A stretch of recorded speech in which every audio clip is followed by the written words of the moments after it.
প্ৰাৰ্থী ঘন বুঢ়াগোহাঁই মনোনয়ন পত্ৰ দাখিল কৰিবলৈ আহিছে। আমি অকণমান কৈছোঁ যে ঘন বুঢ়াগোহাঁই তেওঁ জিলা আয়ুক্তৰ কাৰ্যালয়ত মনোনয়ন দিবলৈ আহিছে। অকণমান মনোনয়ন পত্ৰ দাখিল কৰিব। হয়, আজি আপোনালোকে জানে যে 2026 9 এপ্ৰিল তাৰিখে অসমত বিধানসভা নিৰ্বাচন অনুষ্ঠিত হ'ব আৰু এই নিৰ্বাচনত ভাৰতীয় জাতীয় কংগ্ৰেছ পাৰ্টীয়ে মোক লখিমপুৰ বিধানসভা সমষ্টি 76 নং বিধানসভাৰ পৰা মোক প্ৰাৰ্থিত্ব প্ৰদান কৰিছে। গতিকে আজি নমিনেশ্যন দিবলৈ আহিছোঁ, ইলেকশ্যন খেলিম আৰু ভোটাৰৰ ওচৰত ৰাইজৰ ওচৰত সম্পূৰ্ণ মোৰ বিশ্বাস আছে যে ৰাইজে আমাক ভোট দিব আৰু অসমত কংগ্ৰেছ চৰকাৰ হ'ব। কংগ্ৰেছ চৰকাৰ হ'ব বুলি আপুনি ইতিমধ্যে বিশ্বাসী? হয় হয়, নাই কংগ্ৰেছ চৰকাৰ হ'ব এইটো সম্পূৰ্ণ বিশ্বাসী। কাৰণ আজি অসমত যি মূল্যবৃদ্ধি হৈছে, আজি অসমত নিৰ্বাচনৰ আগমুহূৰ্তত বিজেপিয়ে যি ধৰণে নিৰ্বাচনী ইস্তাহাৰত তেওঁলোকে লিপিবদ্ধ কৰিছিলে, যিবিলাক কমিটমেণ্ট কৰিছিলে, আজি সেই কমিটমেণ্টটো একো তেওঁলোকে ফুলফিল কৰিব নোৱাৰিলে। আজি ইমান আকাশলংঘী মূল্যবৃদ্ধি, আজি নিবনুৱাসকলক সংস্থাপন দিম বুলি ক'লে সংস্থাপন নিদিলে। আজি লখিমপুৰ গাঁৱে ভূঞে কোনো গাঁৱত শিক্ষিত নিবনুৱা যুৱক নাই, চব অসমৰ বাহিৰত ৰাজ্যত গৈ পেলাই চাকৰি কৰি তেওঁলোকৰ পৰিয়াল পুহিবলগীয়া হৈছে। গতিকে চৰকাৰ হ'ব, অসমত শান্তি স্থাপন হ'ব কংগ্ৰেছ চৰকাৰ হ'লে।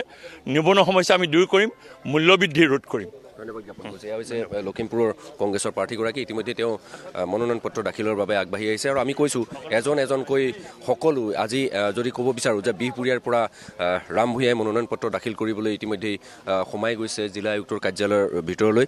আৰু লখিমপুৰ জিলাৰ 5টা বিধানসভা যি সমষ্টি আছে, 5টা বিধানসভা সমষ্টিৰ প্ৰত্যেকজন প্ৰাৰ্থীয়ে ইয়াত মনোনয়ন পত্ৰ দাখিল কৰিব। ইতিমধ্যেই লখিমপুৰৰ বিধায়ক মানৱ ডেকাইও কিছু সময়ৰ পিছতেই ইয়াত মনোনয়ন পত্ৰ দাখিল কৰিব।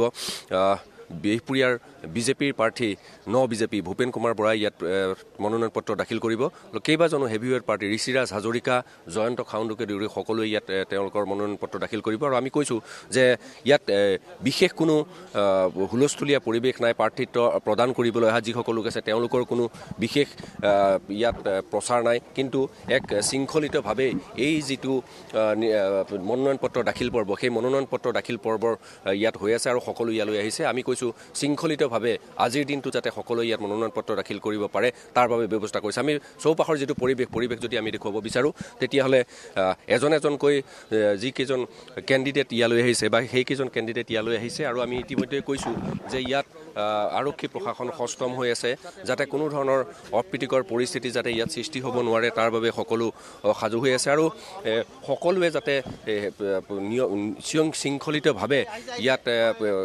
শৃংখলিতভাৱে যাতে মনোনয়ন পত্ৰ দাখিল কৰিব পাৰে তাৰ বাবে সকলো ধৰণৰ ব্যৱস্থা গ্ৰহণ কৰা হৈছে। আৰু খন্তেক সময়ৰ পিছতে হয়তো বহুকেইজন প্ৰাৰ্থী আহি ইয়াত উপস্থিত হ'ব আৰু সকলোৱে মনোনয়ন পত্ৰ দাখিল কৰিব।